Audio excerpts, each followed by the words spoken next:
Bonjour, c'est Hassan Beda, kinésithérapeute diplômé d'État et enseignant paramédical diplômé d'État. Actuellement, je suis un PhD student à l'université Mohamed V, à la faculté de médecine et de pharmacie, ayant pour thème, pour ma thèse, un sujet qui concerne la neurodynamique.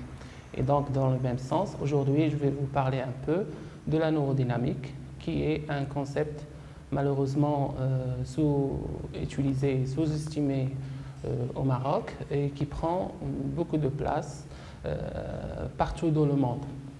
Donc, la neurodynamique comme concept, ça consiste à mobiliser les nerfs périphériques qui parfois se trouvent sous-utilisés ou mal mobilisés suite à des problèmes de glissement des nerfs par rapport aux autres tissus comme les muscles ou les articulations.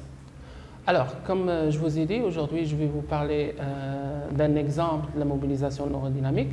On va insister sur la mobilisation du nerf médian, qui est une branche terminale du plexus brachial.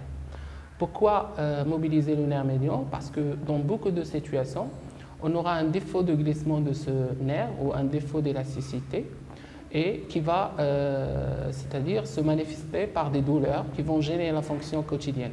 Donc, mobiliser les nerfs ou les nerfs en rééducation est très essentiel, comme je vous ai dit, parce que parfois vous pouvez vous trouver avec une restriction de mobilité d'origine neurale.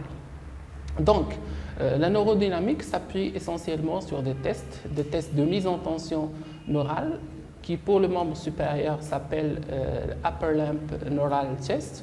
Nous avons 4 tests pour le membre supérieur. ULNT1, ULNT2, ULNT3 et ULNT4. Celui dont on va parler aujourd'hui va concerner le nerf médian, c'est-à-dire le premier test, le ULNT1. Dans cette vidéo, je vais vous montrer le test du nerf médian ou Upper Limb Neural Test 1 qui va nous tester le nerf médian avant de faire pratiquer la mobilisation neurodynamique et qui va être la base de la technique de traitement. Donc, pour réaliser ce test, je me mets des côtés à tester. Je vais prendre une main, je vais essayer d'abaisser la ceinture scapulaire. Avec ma cuisse droite, je pousse le bras vers une abduction de 90 degrés. Je vais essayer de prendre une prise en pistolet pour imprimer un mouvement de flexion dorsale et d'abduction du pouce, une rotation externe, et puis j'entraîne légèrement le coude en extension en gardant l'extension du poignet et l'abduction du pouce. En fin de course, je vais demander au patient d'incliner latéralement sa tête vers le côté contralatéral, ce qui va augmenter la tension dans le nerf médian et de revenir. Voilà. Un test est positif quand on a une douleur qui reproduit les symptômes du patient ressentis par le patient, une douleur ou bien une réduction de la mobilité, une limitation de la mobilité si on fait une comparaison avec le côté contralatéral. Une autre façon de dire que le test est positif, si on est en fin de course, là chez lui on arrive pratiquement en fin de course, on va essayer de diminuer la tension, par exemple en fléchissant légèrement le coude et en demandant au patient de faire une inclinaison de la tête de l'autre côté. On tire sur le nerf de l'autre bout et ça va reproduire les symptômes du patient. Et là, on serait sûr que c'est une douleur neuropathique et c'est le nerf médian qui nous pose au problème. Ça, c'était le test. Dans le traitement, nous avons essentiellement deux techniques de traitement en neurodynamique, c'est-à-dire les techniques de glissement du nerf par rapport aux structures adjacentes et les techniques de mise en tension du nerf proprement dites. Donc, je vais commencer par les techniques de glissement. Je reproduis les mêmes séquences du test. Voilà. Je demande au patient d'incliner latéralement sa tête. Je l'accompagne avec une flexion du coude, de revenir et encore.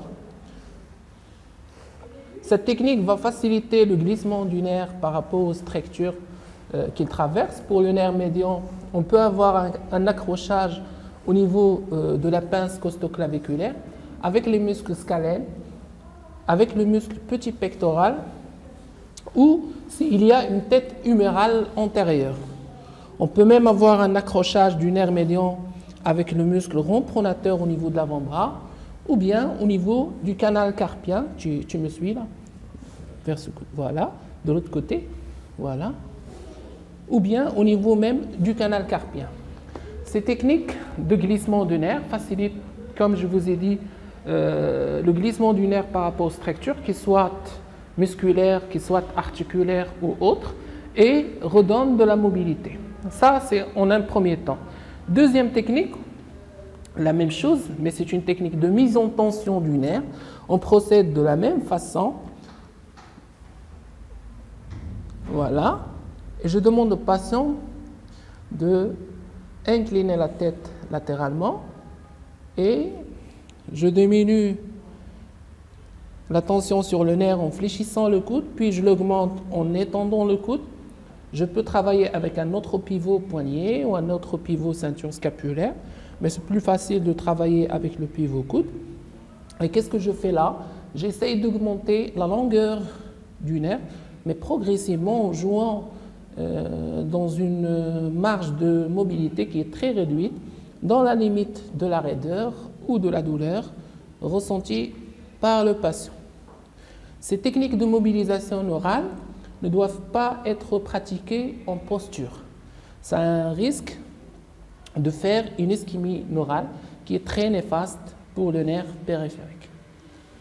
Voilà, c'était les deux techniques de traitement essentielles, les techniques de glissement et les techniques de mise en tension, à côté, en plus du test de mise en tension du nerf médian. Et le nerf médian, c'est parmi les branches terminales du plexus brachial qui souffrent le plus. Voilà.